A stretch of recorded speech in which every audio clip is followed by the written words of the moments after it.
Assalamualaikum warahmatullahi wabarakatuh.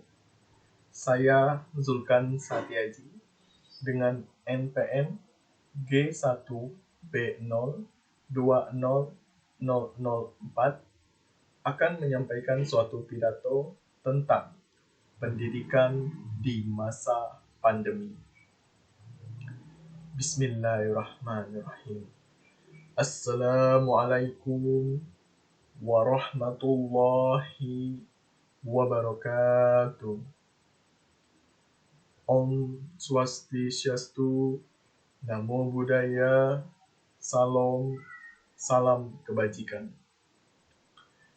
Yang terhormat Bapak Dosen Rio Kurniawan SPD MPD dan teman-teman sekalian yang saya senangi. Mari kita panjatkan puji dan syukur kita atas kehadiran Allah Subhanahu wa Ta'ala, Tuhan yang Maha Esa. Karena berkat rahmat dan karunia beliaulah, kita dapat berkumpul pada kesempatan kali ini, walaupun hanya melalui daring. Tidak lupa pula, mari kita panjatkan salawat beserta salam kepada Nabi besar kita Muhammad Sallallahu Alaihi Wasallam, karena berkat perjuangan beliaulah kita berada dari alam yang penuh kegelapan ke alam yang terang benderang seperti saat ini. Hadirin yang saya hormati, sejarah menunjukkan bahwa konsekuensi dari penyakit menular tidak ada tandingannya. Wabah pes di Eropa abad ke-11 menyebabkan kematian 1/3 populasi. Persis seabad lalu, dunia dihebohkan dengan merebaknya epidemi flu Spanyol yang membunuh 20 sampai dengan 100 juta penduduk. Sementara itu, penyakit cacar di sepanjang abad 20 telah membunuh 300 sampai dengan 540 juta penduduk bumi. Dunia juga sudah dihebohkan dengan penyakit-penyakit menular baru yang muncul di abad ke-20 ini, seperti Ebola, tuberkulosis, SARS, dan terakhir coronavirus disease 19 ini.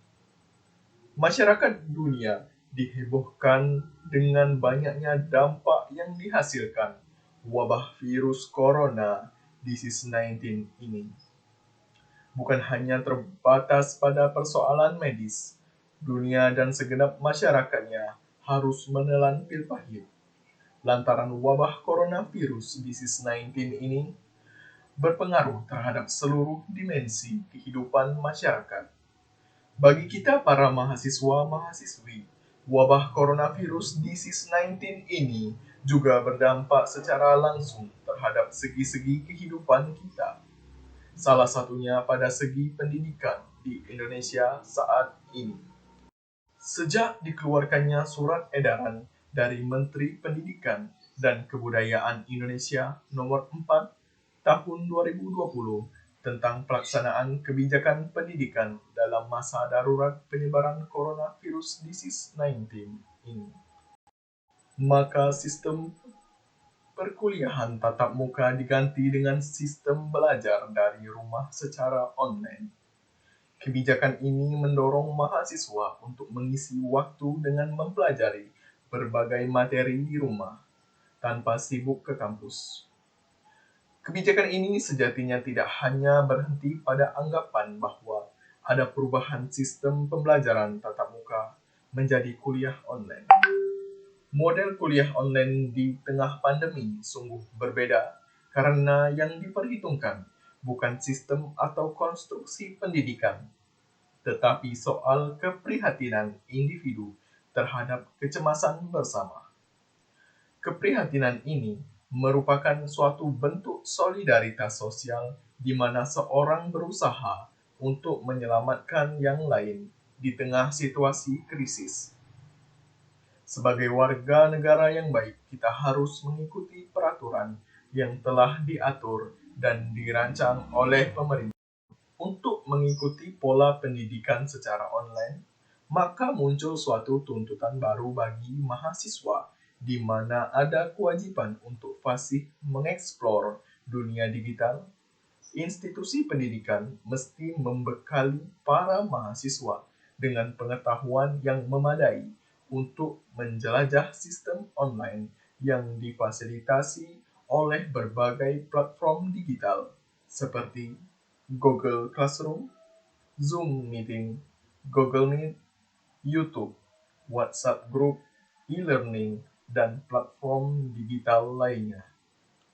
Pada proses pembelajaran online di masa pandemi, tidak sedikit juga kendala dan kesulitan yang dialami mahasiswa-mahasiswi dikarenakan banyak faktor, seperti faktor ekonomi, di mana tidak semuanya mempunyai Android dan laptop karena dari berbagai latar belakang orang tua yang berbeda, dan tidak setiap daerah memiliki kecepatan jaringan yang memadai, dan juga tidak sedikit mahasiswa dan mahasiswi kurang menguasai materi karena proses pembelajaran yang monoton dan kurangnya timbal balik terhadap dosen. Hadirin yang saya hormati, dengan sulitnya situasi yang kita hadapi saat ini, kita harus tetap semangat dalam menjalani pendidikan karena kita merupakan calon penerus bangsa. Jadi baik buruknya bangsa, kita tergantung dengan kita semua. Seperti kutipan yang pernah saya dengar, suatu bangsa akan besar dan kuat, bukan oleh bangsa lain. Demikian pula lemah dan hancurnya juga bukan oleh bangsa lain, tetapi oleh bangsa itu sendiri.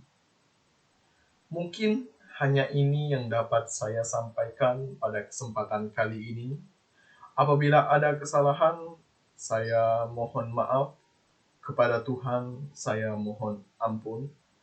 Akhir kata, wabillahi taufiq wal hidayah. Wassalamualaikum warahmatullahi wabarakatuh.